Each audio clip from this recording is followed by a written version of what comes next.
کی بیٹی پڑھاتی رہی، کوفے والی پڑھتی رہی، لیکن جب یہ 40 ہجری والا رمضان آیا تو درس کے رنگ بھی تبدیل ہو گئے۔ قرآن پڑھنے والیاں ماتم کر کے باہر نکلتی تھی، کوئی پوچھتا تھا کیا ہوا، گئی تو قرآن پڑھنے تھی، روتی ہوئی کیوں آئی ہو؟ کہتی تھی علی کی بیٹی کے درس کے رنگ تبدیل ہو گئے۔ زندہ باد سیداتو، یہ تمہارے آنکھوں کے آنسو تعلق کا اظہار کرتے ہیں، کوئی آتا ہے کوئی نہیں آتا ہے، اس کا تعلق تو تعلق کے ساتھ ہے۔ جتنی بانی مجلس نے دریاں بچھائی تھی شہزادی کونین نے، اتنے ماتمدار یہاں پہ روانہ کر دیے۔ اب جنازے کو بھی چھوڑ کے نہ جانا، کیونکہ حسن حسین پردیس میں یہ جنازہ اٹھا کے چلے ہیں۔ عباس کی وفا کا پہلی دفعہ امتحان ہو رہا ہے۔ آج غازی نے صبح پہلا امتحان دیا ہے، جب باپ کے قاتل کو اپنے ہاتھوں سے پانی پلانا پڑ گیا ہے، جب شربت، اللہ اکبر، علی نے کربلا کی تیاری کے لیے حسن سے پانی نہیں پلوایا، حنفیہ سے پانی نہیں پلوایا، عباس میرے قاتل کو پانی پلواؤ، علموں والے نے علی کے قاتل کو، ہائے میرا مولا غازی، مولا تمہیں کوئی غم نہ دے سوائے غم حسین کے۔ شہزادی کونین رونے والوں کو دنیا کے کسی غم میں نہ رلائے۔ عزاداران امام مظلوم، طویل مصائب نہیں ہے لیکن 2-4 ضروری باتیں سماعت فرما لیجیے۔ عزاداران امام، میرے مولا نے دن بدل بدل کے مختلف بچوں کے گھر افطار کرنا شروع کر دیا۔ علی کی ساری اولاد کوفے میں، عقیل کے بچے کوفے میں، جعفر طیار کے بچے کوفے میں، سیدوں کا گھر بھرا ہوا تھا۔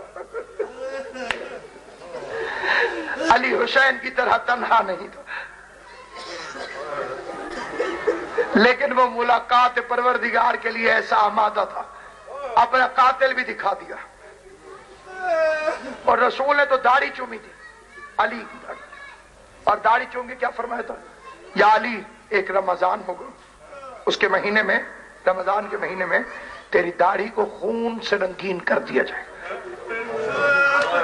میں نے شیخ جعفر شوستری کی کتاب میں پڑھا ہے، وہ فرماتے ہیں ایک دن علی نے حسین کی داڑھی چومی۔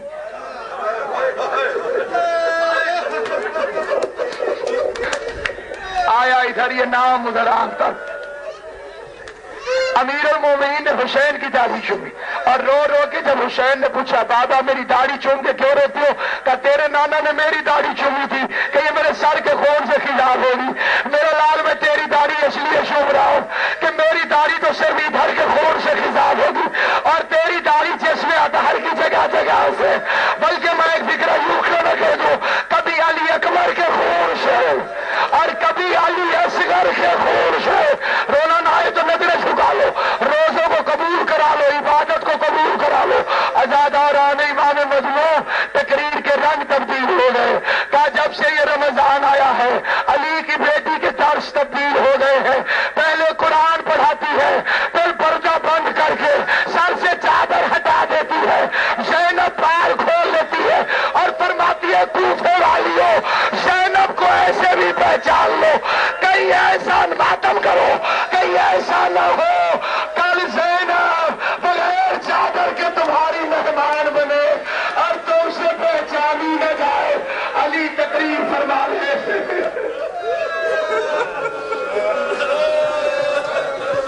آخری روزہ امیر المومنین، یہ حصہ تھا جناب کلثوم،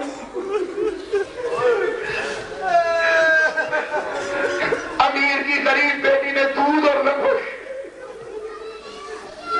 ہم تو انہیں 2 چیزیں بھی نہیں گنتے، اور علی فرماتے تھے کلثوم ایک چیز اٹھا لے، تیرے باپ نے اپنی زبان کو ایک وقت میں 2 چیزوں کے ذائقے سے آشنا نہیں کیا۔ بیٹی نے نمک اٹھانا چاہا تو فرمایا نمک رہنے دے، دودھ اٹھا لے، شاید مہمان کے شربت کے لیے دودھ رکھوایا تھا۔ امیر المومنین نے آغاز لیلۃ القدر میں عبادت الہی کا آغاز کیا، پوری رات میرا مولا عبادت الہی میں مصروف رہا۔ یہ ایک مرتبہ تہجد کا وقت قریب آیا اور دروازے پہ اسلحے کی آواز آئی، بڑی توجہ سے سنیے، امیر المومنین کے دروازے پر اسلحے کی آواز آئی، امیر آئے، دیکھا 4 نقاب پوش کھڑے ہوئے جن کے ہاتھوں میں برہنہ تلواریں، یہ اس رات کی بات ہے، یہ جو ابھی گزری ہے رات. آج صبح علی کو ضربت لگی نا، تو ضربت والی رات صبح نہیں، امیر نے دیکھا 4 نقاب پوش تلواریں لے کر. مرتبہ جلال میں پوچھا کون ہو؟ قدموں میں آ کے گر گئے. مولا میں حذیفہ، میں عبداللہ ابن عفیف، میں ابراہیم ابن مالک. کیسے آئے؟ یہ فکرہ شوکت بھائی، علامہ وقار صاحب، جون شاہ جی، شکلین شاہ جی، امام حسین سیدزادوں کو، تمام کو پرشہ بھی دیتا ہوں اور یہ فکرہ عرض کرتا ہوں. یہ جو فکرہ میں آپ پڑھ رہا ہوں میرے رونگٹے کھڑے ہو گئے. میں تنہائی میں کبھی رونا چاہوں اس فکرے کو یاد کر کے روتا ہوں. یہ حذیفہ کے منہ سے نکلا تھا. حذیفہ نے رو کے کہا مولا جب سے یہ رمضان آیا ہے نا تیری تقریروں سے ڈر لگ رہا.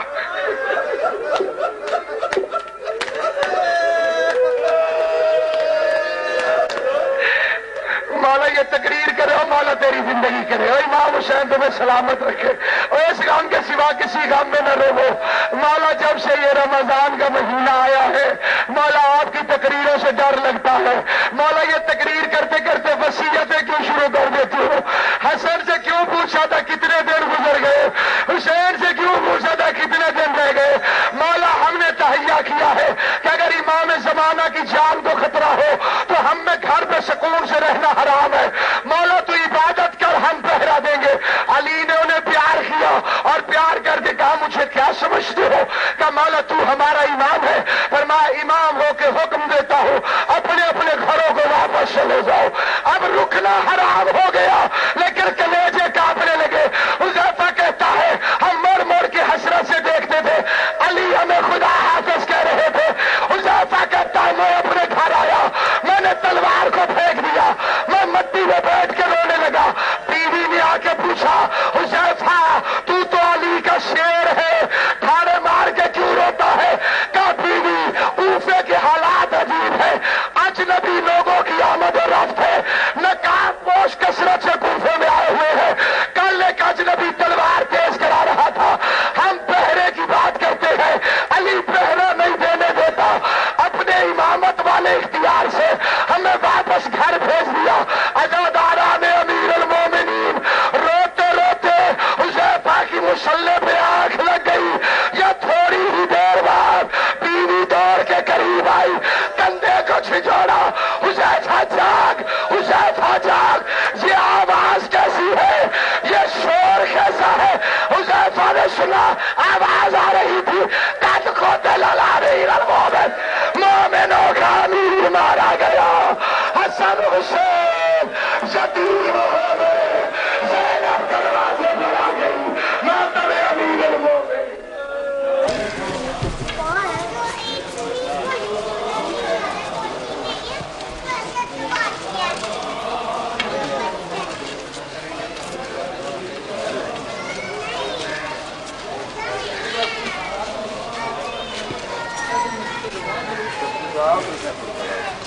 Motor cycle